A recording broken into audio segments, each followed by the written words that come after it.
just being a music teacher, I've always been one who loved performing, but I think the passion of it, if I just had a job as a trumpet player and gigged professionally, I don't think that would satisfy me. And it's something that even all the way back to junior high, I remember being a band TA and teaching people that as early as that how to play different instruments. And I think that's really just been the makeup of my family, is it's really about being a teacher and a performer, and what better teachers are the ones who are still professional musicians. It's been 7 years of workshops. So I mean, we started, the very first year was we brought two of the people who we were doing the internet clinics with, that they're from New York, to be on campus and solo with our big band here, and we did some outreach days, and that was when we only had like 2 school classes come on campus, and now it's grown into a 3 or 4 day event to where we do reach 4,000 to 6,000 people over those 3 or 4 days.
It's empowering to this, I know, for the students, because they feel like they're part of the concert, because we do invite those same students to participate in the grand finale concert.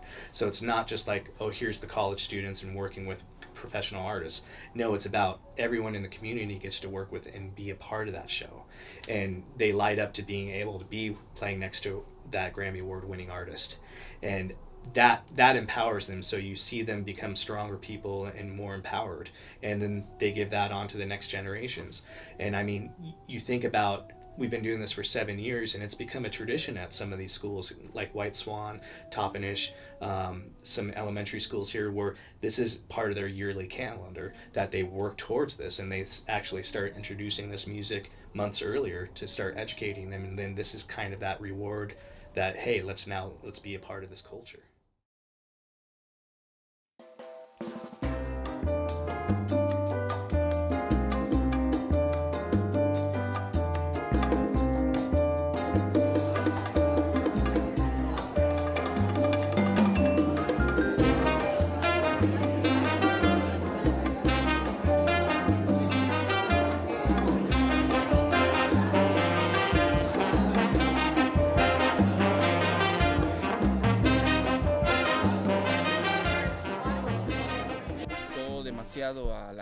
So this is the second time in the community, and I think, from the first one the response was really favorable, even to the point that we had some good sales and some good response, from the first one.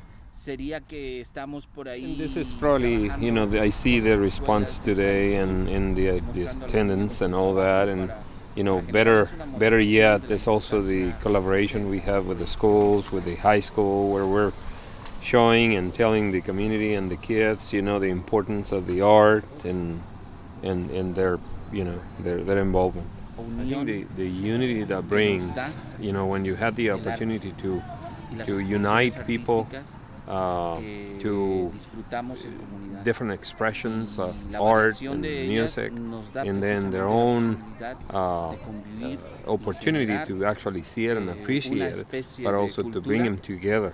And also, why not create a culture, of understanding and appreciation of the art, and the even with different styles of music or art and so on.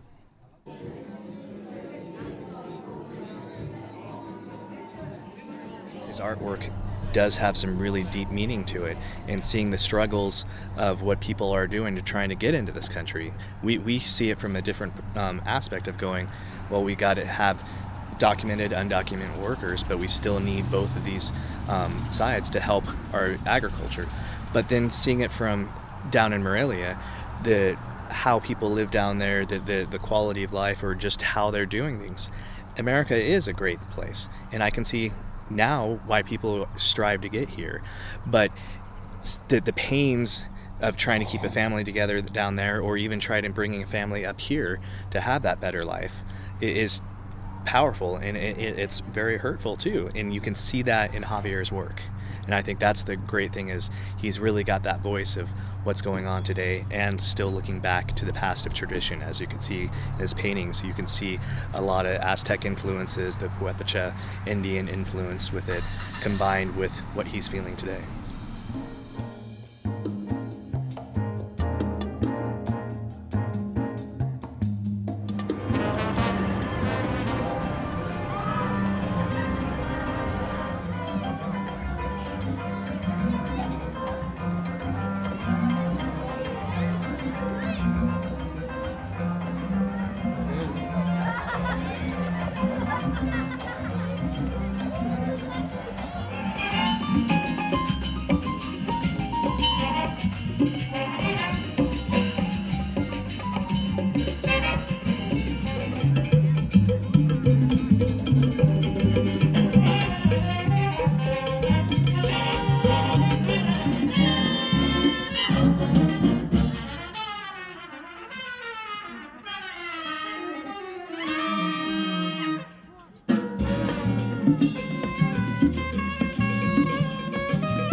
Festivals, there's always the hiccups, the last minute troubles of going, we've got to make this work, and somehow things manage to work out. I think I definitely gotten more gray hairs from this year's festival, and my parents were even here hosting the after concert events, or bringing lunches and dinners for the artists. It was the most successful festival to date.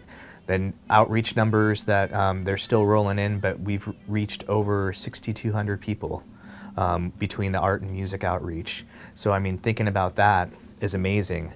And I'm also getting emails and phone calls from the artists that were here, from Mexico, from New York, that they're just amazed how they've done workshops and festivals like this before, but this is really a unique one where they really felt that the community was coming together around this, and feeling that energy and that power of even when the artists are saying this, it changes people's lives.